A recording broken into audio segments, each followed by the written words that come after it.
Que hay algo que realmente me impresiona, ¿no? Y es que ustedes, pues que son una organización de la sociedad civil que a su vez agrupan a varias organizaciones importantes, significativas, pues llevan haciendo informes varios años, que nos han pasado, bueno, en fin, que he visto que han distribuido, a mí no me ha llegado, pero en fin, por supuesto lo consultaré, es del 2008. Y claro, lo que realmente impresiona es la absoluta incapacidad, parece, del Parlamento, en primer lugar, y en general de las instituciones en España, para, tras tantísimas señales de alarma, advertencias, avisos, no hacer absolutamente nada. Y no hacer absolutamente nada hasta que el problema ya se convierte, pues eso, en un drama social y por supuesto, en tragedias personales para muchas personas, ¿no? Y que al final, bueno, la situación se plantea en unos términos, como diríamos, antagónicos, de, por una parte, el sistema bancario diciendo, miren ustedes, el sistema hipotecario que tenemos es casi perfecto, no lo toquen ustedes, déjenlo como está, porque es una ley que viene de finales del siglo XIX y su duración precisamente demuestra su eficacia. Y, por otra parte, pues, en fin, las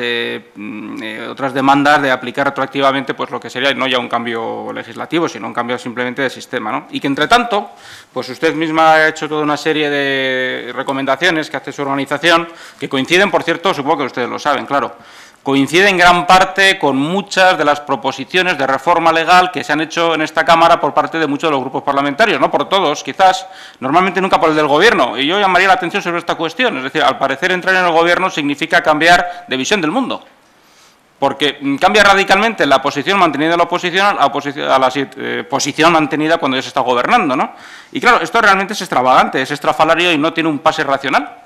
Y yo supongo que la sociedad tiene derecho a una explicación, en fin, y creo que además una explicación porque las cosas que se proponen, las que han propuesto ustedes, las que ustedes recomiendan, las que hemos pedido a algunos grupos parlamentarios, ya digo, habiendo pequeñas diferencias, creo que confluyen en lo fundamental, en la mayor parte de los casos, ¿no? Es decir, por ejemplo, ustedes proponen una ley de quiebra familiar y consideran que la ley concursal ha demostrado que no sirve para solucionar los problemas de negociación entre los acreedores y los deudores, es decir, entre la banca y las familias hipotecadas, y estamos completamente de acuerdo con ustedes. Nosotros, sin embargo, pensamos, pero bueno, es una cosa que, por supuesto, nos gustaría poder llegar a discutir, ¿no?, que sería mejor una reforma de la ley concursal, precisamente para que las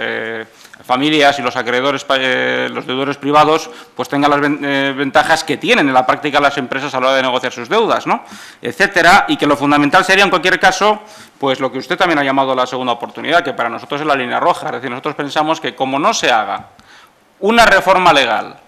que garantice a todos los deudores hipotecarios que su deuda va a ser tratada en las mismas condiciones de equidad que las de una empresa privada y que, por lo tanto, la deuda hipotecaria que hayan podido acumular,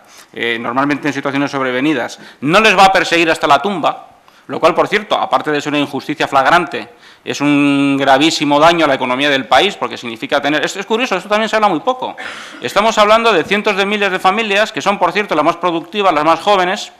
que se ven absolutamente expulsadas de la actividad económica, porque cualquier empleo nuevo que consigan o cualquier negocio que pongan en marcha va a ser inmediatamente, en fin, objeto de un embargo bancario, ¿no? Y esto es un disparate, es una barbaridad, ya digo, o sea, no solamente es una injusticia, que eso ya es de por sí algo que debería obligar a esta reforma legal, es que además es malísimo para la economía del país, es tan malo o peor que los problemas que pueda tener el sistema financiero. Y creo que esto es importante recordarlo y decirlo. Cuando hablamos de que hay un 25%, por los informes de Cáritas, de niños que viven en situaciones de pobreza, estamos diciendo a la vez que hay un 25% de familias con hijos pequeños, o sea, con niños, que están viviendo en situaciones de pobreza. Y que son precisamente aquellas familias sobre las que debería recaer, por su edad y por su formación, la posibilidad de remontar la economía productiva del país. Y dicho esto, en fin, para acabar mi intervención, no quiero alargarme mucho más, en fin, quiero, por supuesto, agradecerle lo que nos han dicho, pero sobre todo por lo que estoy diciendo, es decir, porque demuestra que hay un consenso básico sobre qué es lo que hay que hacer. En todo caso, habrá diferencias sobre si hay que retocar esta parte o no de la ley hipotecaria, o si es mejor ir por la ley concursal, o si es mejor hacer una ley específica diferente, en fin, lo que es eso, digamos, la técnica parlamentaria legislativa de cómo resolver la cuestión. Pero de cómo se resuelve no hay dudas grandes. Y entonces, claro, la explicación que haría falta dar al país, por supuesto, es cómo es posible que, estando todo el mundo de acuerdo en lo básico y lo fundamental, dejando de lado ciertos intereses que no es que sean ya egoístas del sector financiero, sino que cabe llamar de suicidas, porque me gustaría que el sector, en este sentido, explicara qué beneficio obtienen ellos de que la economía de un país, como es el caso de España, se hunda. precisamente por una burbuja inmobiliaria que ellos han inflado en gran parte, aparte de otros factores, digo que cómo es posible que estando todos de acuerdo, al final todo quede bloqueado, bueno, pues porque hay un gobierno que considera que no es el momento de hacer reformas, porque lo que importa es salir de esto como sea. Y salir de esto como sea significa dejar en herencia a la generación inmediatamente que nos sigue, pues una situación insostenible, una deuda que les va a perseguir, como digo, no solamente a ellos personalmente, sino al país en su conjunto, a la sociedad en su conjunto,